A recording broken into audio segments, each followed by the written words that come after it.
Well, thanks, everybody. This is a little bit of a foray into something different from, say, the EPA formaldehyde rule. And the first question to answer is no, this doesn't directly address kitchen cabinets. But since some people may make kitchen cabinets in clothing storage units, we thought you ought to know about this rule. My colleague, Kirsten Gruber, has done basically all of the work on this webinar. So I'm going to turn it over to her. Kirsten, go ahead. Thank you, Mark, and good afternoon, everyone. Thank you again for joining us today for today's discussion on the Consumer Product Safety Commission's new rule regarding clothing storage units. One thing before I start, I just want to clarify that I'll refer to the Consumer Product Safety Commission as either CPSC or Commission, and I will refer to clothing storage units as CSUs just throughout the presentation. So before I start, just kind of giving a background or an agenda for today's webinar. We'll begin by discussing the regulatory history with regards to the rule, kind of going over where we were and how we got to where we are now. We'll then go into the details of the rule, going into how it defines CSUs, what CSUs fall within the scope of the rule, and we'll touch briefly on the rule's requirements. And then we'll wrap up today's discussion by going over some key observations that we have about how to stay out of scope of the rule. And so with that, let's kind of dive into the details. At the outset, we just wanted to set the stage by briefly going over the problem that CPSC is trying to solve through the various actions that it's taken with regards to CSUs. Prior to any rulemaking, the CPSC was aware of a number of deaths and injuries that resulted from CSUs tipping over. Many of these accidents, both fatal and non-fatal, involved children who were 3 years old or younger, and often resulted from the child climbing on the CSU. CPSC took a number of steps to address this hazard that they found to be associated with CSU tipovers prior to initiating a rulemaking. Some of these efforts included things like the Anchor It campaign, which was an educational campaign focused on explaining the nature of the tipover risk and providing safety tips to avoid tipovers. However, despite these efforts, the CPSC ultimately determined that there was still an unreasonable risk of injury and death, particularly to children, associated with CSUs tipping over. So to address this risk, the Commission proposed a rule regarding the stability of CSUs.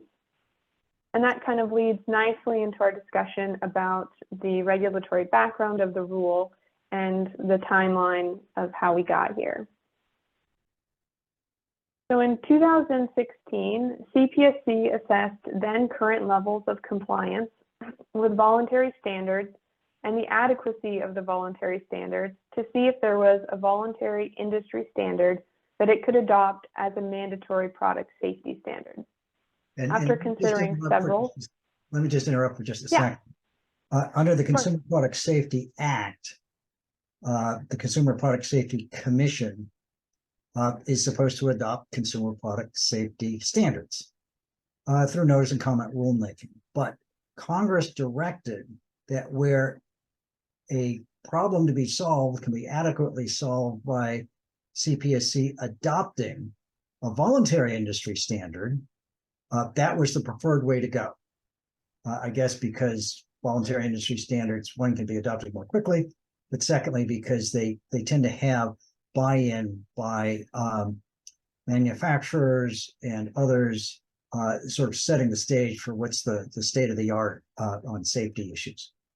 And the Sturdy Act, which Kirsten's about to talk about, took that CPSA, Consumer Product Safety Act, preference and put it into an additional statute. Thanks, Mark. Yeah, so as kind of piggybacking off of what Mark said, after CPSC considered all of these voluntary standards, it ultimately decided that they were inadequate and it chose to write its own rule.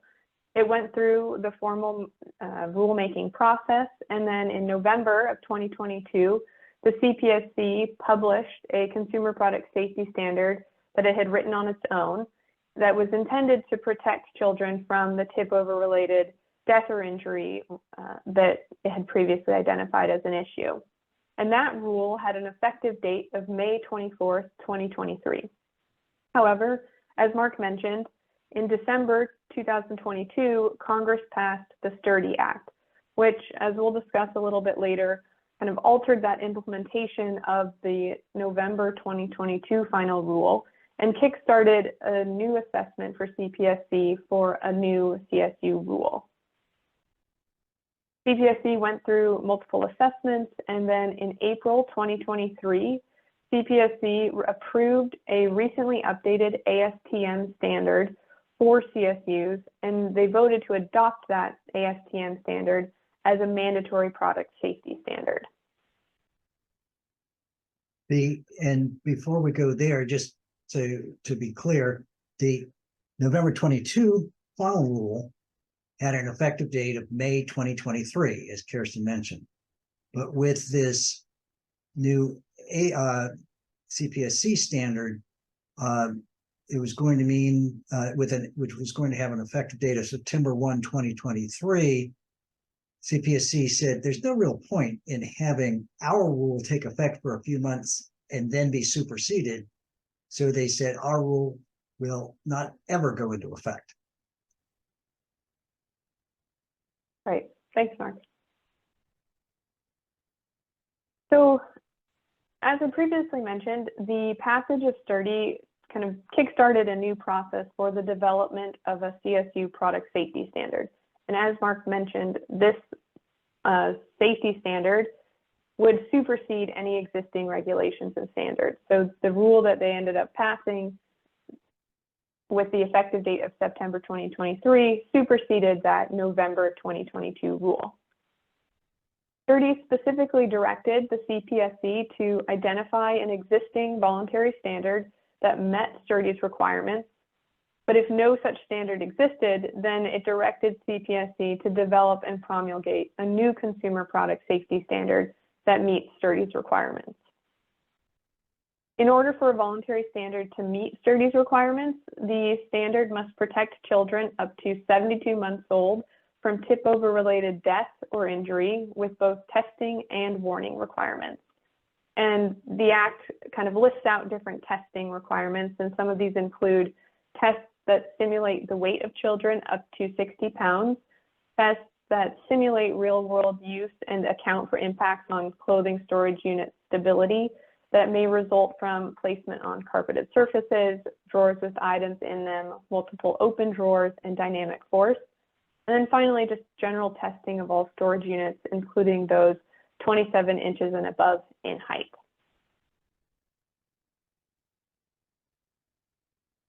So those are kind of STURDY's requirements and kind of provide the framework for what CPSC was looking for when they were assessing new voluntary standards. And in February 2023, after Congress passed STURDY, the ASTM published a revised version of its standard for clothing storage units. CPSC, with STURDY's requirements in mind, assessed the new ASTM standard to determine whether it did meet those requirements that we just went over. Ultimately, the CPSC concluded that the new ASTM standard did meet STURDY's requirements and adopted that voluntary standard as the new mandatory product safety standard. We wanted to just note here that there was generally broad support for CPSC's adoption of this new ASTM standard.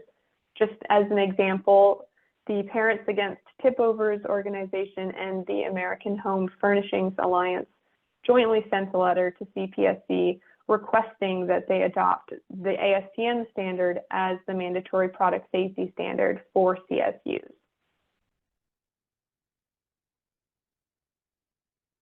So now that we kind of have an understanding of our framework and kind of what led us to where we are now, we'll discuss the specifics of the rule. And this slide is really just intended to provide a high-level snapshot of the rule. CPSC adopted the specific standard, which was codified at the citation that you'll see on the slide. And the intent of the rule, as we've mentioned before, is to address the tip-over related accidents with CSUs. The rule took effect on September 1st of this year, and not considering kind of the definition of CSU, the rule applies to CSUs that are manufactured after that September 1st date. It might be worth mentioning that CPSC put out its second CSU rule in the beginning of May. It was a direct final rule, meaning it would go into effect on September 1st unless someone submitted an objection, an adverse comment during the comment period, and nobody did. Absolutely nobody did. So as a result, it went into effect September 1st.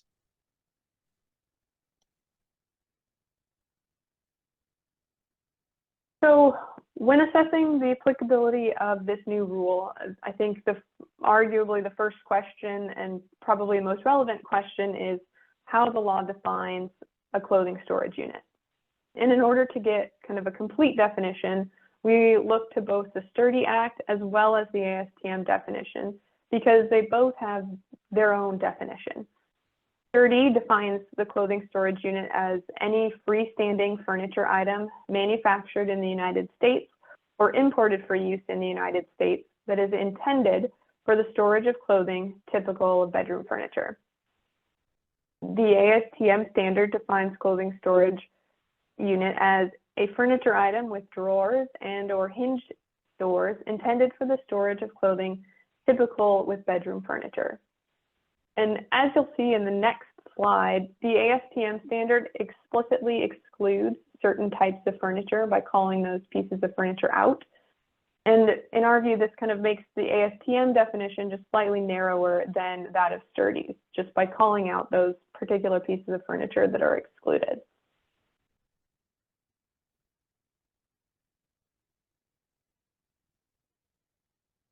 So in addition to those definitions, as I mentioned, the CSU rule further clarifies the types of CSUs that are in scope.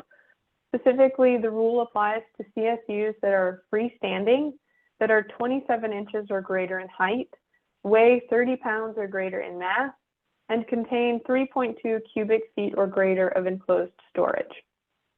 Examples of in-scope CSUs include, but are not limited to, freestanding items such as chests, chest of drawers, drawer chests, and other items listed on the slide. And as I just mentioned, the ASTM standard specifically calls out a handful of furniture that is out of scope. And you'll see these on the slide as well. They include things such as bookcases or entertainment furniture, office furniture, or built-in units that are intended to be permanently attached to the building. I wanted to take a moment here to discuss freestanding units that are plainly intended to be affixed to the wall, but are not. And in our view, CSUs that are plainly intended to be affixed to the wall and that meet the definition of a CSU likely fall within the scope of the rule and are therefore subject to the rule's requirements. A number of factors support this.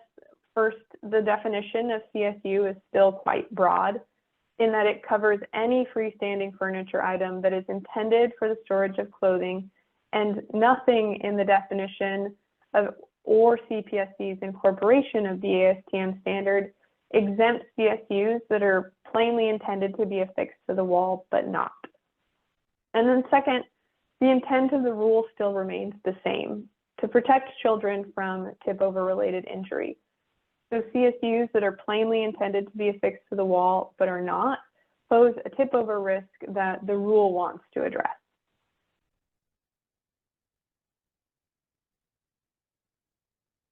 I think the question that's also most relevant for this group is that, and the distinction that we wanted to make here is that kitchen cabinets are not CSUs. First, they are not intended to store clothing.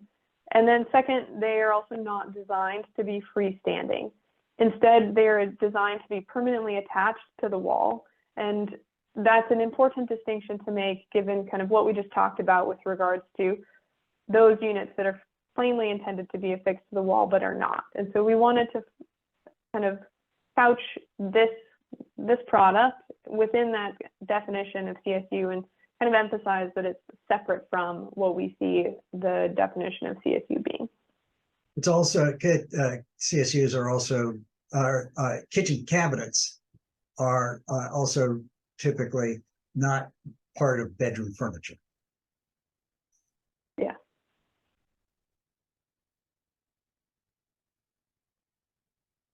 So what are the rules requirements? CSUs that fall within the scope must meet a list of different requirements that the ASTM standard lays out. These requirements include kind of four main things. The first being that covered CSUs must be tested in accordance with the testing requirements outlined in the ASTM standard. I won't go into the detail of the testing requirements, but generally CSUs must be tested in conditions that more accurately reflect real-world use. For instance, resting on carpets, containing the weight of clothing, and with open drawers. And that kind of, if you remember the testing that Sturdy laid out as part of its testing requirements, that mirrors what kind of Sturdy anticipated any voluntary standard should have. One of the other requirements that the rule lays out is with regards to anti-tip devices. An anti-tip device that meets a specific ASTM standard must be included with each item of furniture that is covered by the rule. Third, for units with interlocking devices, they must meet specific interlock requirements. Just as an example, the interlocks must not require additional consumer action to engage during normal operation. And then finally, an interlocking go ahead, Mark. device might be, you can only open one drawer at a time because once one drawer is open, the others are locked. Great, thank you. And then kind of finally, each CSU must be permanently marked with a warning label that contains specific pictograms and prescribed text as defined in the ASTM standard. I will note that the content of the warning label varies based on the intended use and specific features of the unit.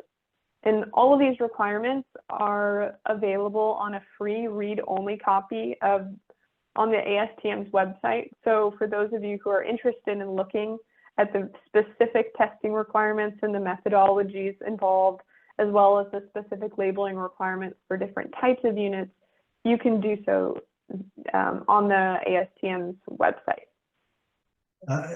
And let me mention also that if you have to deal with this standard, it's much better just to purchase the standard from ASTM, and then you'll have it, and you can. It's much more practical that way. If you're just interested in checking to see what it says, then what Kirsten says makes sense. The rule itself does not contain the ASTM standards requirements. So to find out exactly what the ASTM standard requires as incorporated by reference in the CPSC standard, you do have to look at the ASTM standard itself. That's right. So one of the kind of the last things that we wanted to go over was just kind of some key observations that we saw as ways in which manufacturers can stay out of scope or communicate that they already are out of scope. And while the rule seems to capture a number of different CSUs or types of CSUs, these are kind of the main things that we think that can be used. And so first, manufacturers can manufacture and market units that are not intended for the storage of clothing typical of bedroom furniture. So if that's something that you already do, or if manufacturers are considering doing that, that is one way to very clearly stay kind of outside of the scope of the rule. Similarly, manufacturers can sell or manufacture out-of-scope units, like the built-in units, bookcases, office furniture, and other furniture that the ASTM standard explicitly excluded in that rule. I think the key thing with both of these two first things is really tied into these next 2 points is in communication. Communication is a really important way that manufacturers can try to emphasize and remove themselves from the scope of the rule. Specifically because the focus of the rule is on CSUs that are intended for clothing storage, typical of bedroom furniture, manufacturers that make other types of CSUs should communicate that to whoever they're working with, whether it is designers or purchasers. It's important to communicate the intent of the product so that you can minimize any confusion as to what that CSU is intended for. And then along similar lines, what that unit is designed for, because it might not qualify as a CSU. Right. Thank you, Mark. Yes, what that unit is designed for. And then very similarly, that communication can extend to advertising in catalogs or advertising on a website or brochures. Communicating the intent of that unit clearly to anyone who is a recipient of those advertising materials is another way to emphasize that that unit is not a CSU. And we have a couple of examples that we put together, just kind of really reiterating this point. And the first example being we manufacture kitchen cabinets for permanent installation. There you're emphasizing the fact that it's a kitchen cabinet, not one that is intended for storing clothing, and re-emphasizing that it's supposed to be a permanent installation as opposed to something that can be moved or any other way in which it can be kind of considered a CSU. The same kind of theme emerges with the other examples, just really emphasizing the place for this unit and where it's intended to be used, how it's intended to be used. Those are ways in which manufacturers can communicate just kind of passively about what it is that they make and what it is that they sell. And then another way in which we kind of thought about a path that manufacturers can take to kind of stay out of scope is including language in purchase and sale agreements to the extent feasible. And that's kind of the same theme that we just saw on the previous slide, is really emphasizing the type of unit that's being purchased, the intent of the unit, and what it's designed to do, what it's designed to store, and how it's designed to be installed. And recognizing that you can't ultimately control kind of how it's used downstream, but having this type of language can create a buffer between yourself and whoever it is that you're dealing with on that side. And then that is all that I have prepared for the group today. If there are any questions in the chat, or anyone has questions that they didn't put in the chat or would like to ask, please feel free to do so. I don't know if Mark, you have any other last comments that you wanted to provide. No, I think that pretty much covers it. It's a fairly straightforward rule.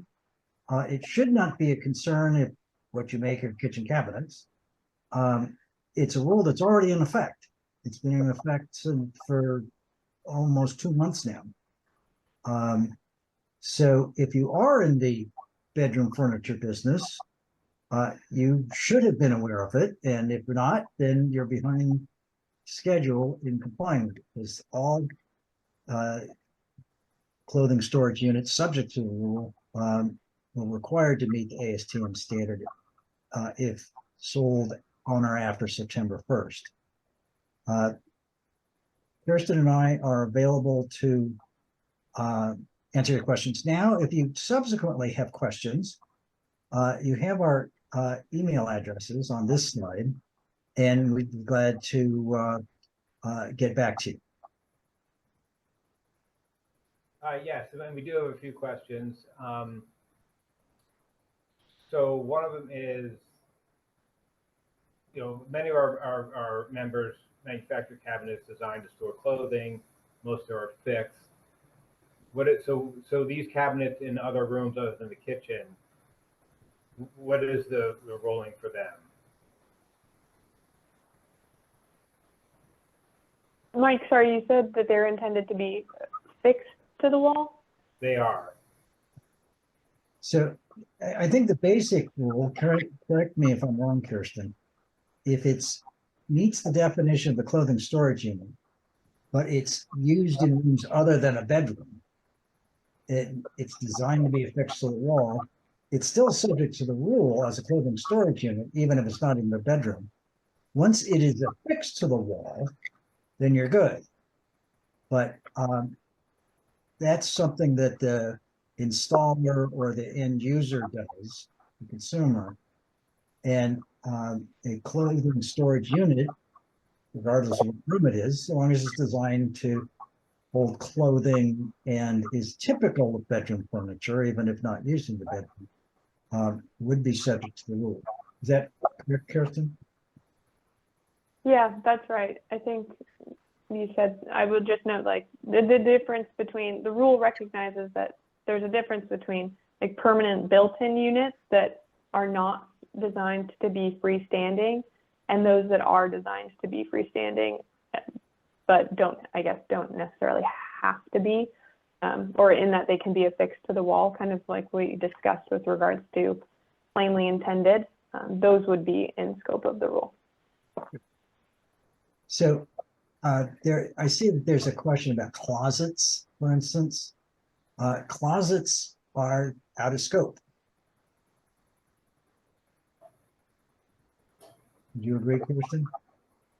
Yeah, I agree. I think that that's something that, like, built-in, that would be, in my mind, something akin to like built-in shelving. Yeah, I will say this: if the clothing, if the closet is actually sort of a portable closet, or it's a freestanding unit next to the wall, designed to hold like hangers and has some drawers in it, that would qualify. If it's already built in, no. What about cabinetry used in other rooms, like the laundry room, in the garage, things that would hold things other than clothing, but could be in the spirit of law, could be a tip over threat or concern. I would say that if they don't meet the definitions in STIRI and in the ASTM rule, they're out of scope. But you, as a product manufacturer, are interested in avoiding your end users being clobbered by the clothing, by that unit tipping over, and possibly facing a tort action, product liability action. And so if something needs to be fixed to the wall, make sure that one, you make it clear that it does need to be affixed to the wall. And I would recommend warning labels, and I would recommend including a anti-tip over device with the package of the product that you're selling. But CPSC is unlikely to come and try and enforce its rules because it's out of scope. So speaking of that disclaimer, someone pointed out, that the manufacturers are not doing the installation, the dealers Yeah, are responsible for installation. So that language that you had showed on one of the slides about, how this is intended to be used, that covers the manufacturer. Cover is an interesting word. It doesn't necessarily,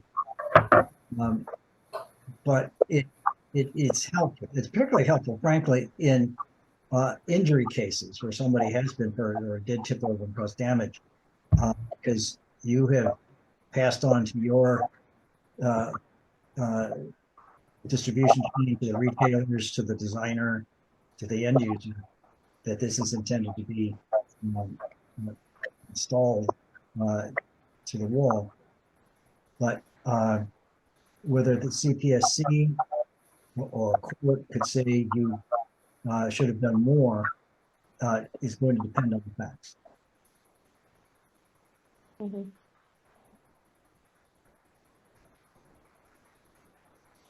Okay, I don't see any other questions. So unless there's a question comes up in the next 30 seconds, just like to thank you both, Mark and Kirsten. This is great and very informative for our members, and we really appreciate you taking the time today. Thanks for attending. Thank you. Yeah.